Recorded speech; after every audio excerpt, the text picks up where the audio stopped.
Bettina Gemto, quelqu'un qui est depuis 20 ans au Cameroun. Je suis venue ici avec mon mari et nous avons mis sur pied une usine de broderie industrielle. Nous étions les premiers au Cameroun, les pionniers.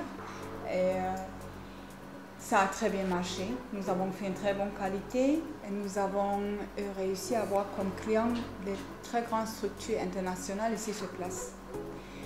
À la suite, nous avons pensé faire un peu plus que ça. En 2008, on a commencé à produire aussi les t-shirts et les polos que nous avons jusque-là importés. Donc, depuis 2008, le client peut trouver à Biotech un t-shirt, un polo produit entièrement au Cameroun. C'est-à-dire qu'il peut avoir rapidement un design spécifique, personnalisé, avec des couleurs vraiment de sa structure, ce qui le fait démarquer vis-à-vis de ses clients et partenaires, ce qui est quelque chose davantage de sociétal parce qu'il soutient de l'emploi ici au Cameroun. Voici Bettina Gemto est un peu quelqu'un qui fait quelque chose au Cameroun, pour le Cameroun et avec les Camerounais, qui trouve passionnant d'être avec les gens ici qui sont assez volontaires de collaborer, qui veulent aussi faire quelque chose pour leur futur, pour leur pays. Je voulais vivre en Afrique avec mon mari. Il fallait trouver de quoi vivre. Donc mon mari avait cette idée de commencer avec la broderie industrielle. Comme ça a bien marché, ça entre bien dans ce que moi j'aimais faire. Je suis beaucoup plus technicienne. Je travaille à l'imprimerie, donc la broderie n'est pas loin de ça. Donc on a dit que ça c'est ça ce qu'il faut faire, donc ça a marché.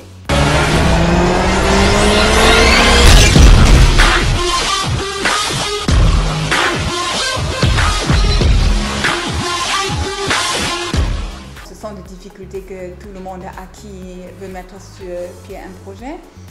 Il faut d'abord qu'on ait un très bon projet, après il faut un bon financement. Le problème était surtout au niveau du financement parce que là, les conseils ne sont pas très bons au Cameroun et aussi la banque camerounaise est beaucoup plus une banque commerciale qu'une banque pour la production. Donc le financement n'est pas bien adapté au financement et voilà aussi qu'on se retrouve rapidement avec des situations financières où il fallait vraiment voir comment les résoudre. Mais bon, jusqu'à aujourd'hui, on a pu trouver les petites voies et moyennes. On essaye de se battre. C'est difficile, mais c'est encore faisable. Bon, l'investissement en 2008 était lourd parce qu'ici, on a mis sur place toute une industrie de textile. C'était vraiment lourd, c'était largement au-delà d'1 milliard de francs CFA. L'innovation est surtout qu'on puisse produire ces différents modèles personnalisés ici sur place. D'abord, c'était la broderie parce qu'elle n'existait pas au Cameroun, la broderie industrielle, je dis industrielle.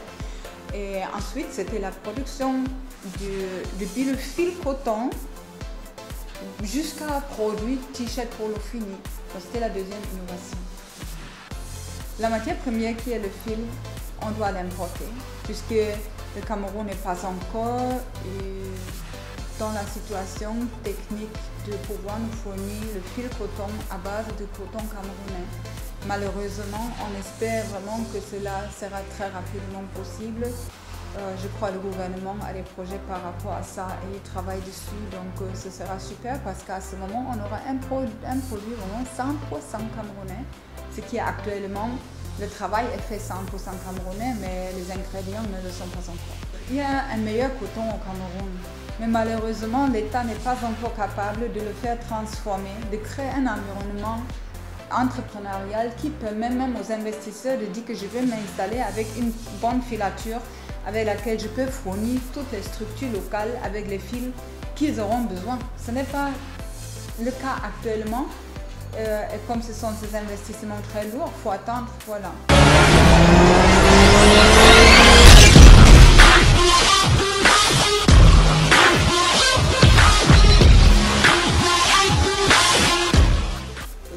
Aussi, c'est par rapport au textile, c'est effectivement de regarder comment on gère ce secteur dans des pays du monde où on produit beaucoup de textiles, en Inde, en Chine, en Asie en général, qu'ils voient là-bas comment ça se fait là-bas et qu'ils mettent en place les mêmes fonctionnements de financement que font ces autres pays.